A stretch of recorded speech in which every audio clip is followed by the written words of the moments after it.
जय जगन्नाथ बंधुगण ओडिया घरर साधवा नारी मानकर एक विशिष्ट पर्व होची सावित्री व्रत। जून 6 तारिख गुरुवार दिन एही वर्ष एही पर्व पालन होबाकु जाउछि। एही पर्व रे साधवा नारी माने निज स्वामी दीर्घ आयुष कामना करी व्रत रखिथांती।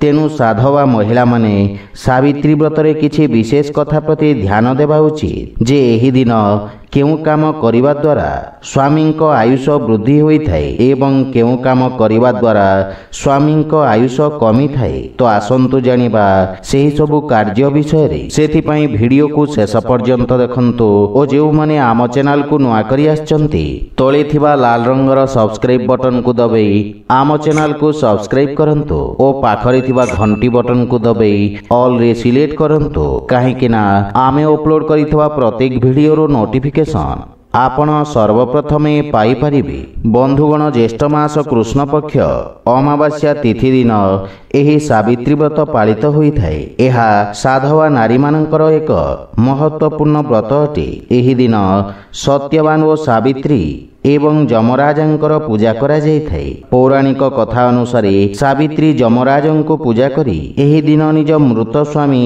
सत्यवान को फेरई आनिथिले। सेही दिन ठारो एही सावित्री व्रत प्रथा पालित होई आसुछि। तेणु एही दिन सबु साधवा नारी निज स्वामी दीर्घ आयुष कामना करी एही व्रत पालन करिथांती। साधवा नारी माने सकाळु स्नान सारी वस्त्र धारण करी पूजा सामग्री एवं फलमूल धरी माता सावित्री पूजा निमंते बाहरी थांती। तेबे सेही पूजा पई आवश्यक हेउथिबा जिनिस सबु हेउची साड़ी, नाली शंखा, सिंदूर, अलता, पानिया, दर्पण, दुब, बरकोली पत्र, नड़िया, आंब, पणस, कदली, सपुरी, तालसज इत्यादि पूजारे लगी थाए।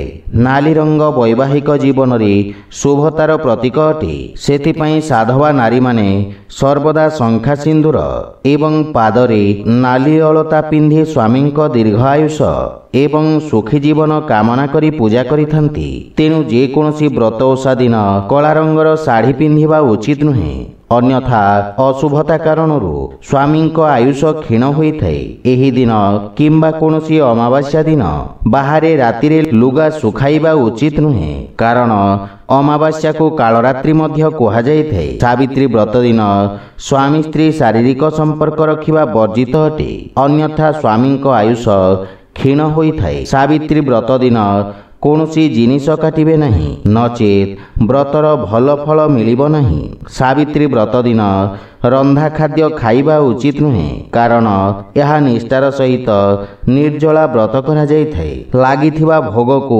आपण सेवन करि परिबे। जदि घरे काहारी मृत्यु बा नुआ जन्म किंबा मासिक धर्म होइथाय तेबे एही व्रत भूल रे भी अर्पित करंतु नहीं, नचेत अनेक अशुभ घटना घटी पारे। तो बंधुगण जदि वीडियोटी आपण मानकु भल लागिथाय लाइक, शेयर और कमेंट करि जणांतु एवं आम चैनल को सब्सक्राइब करंतु।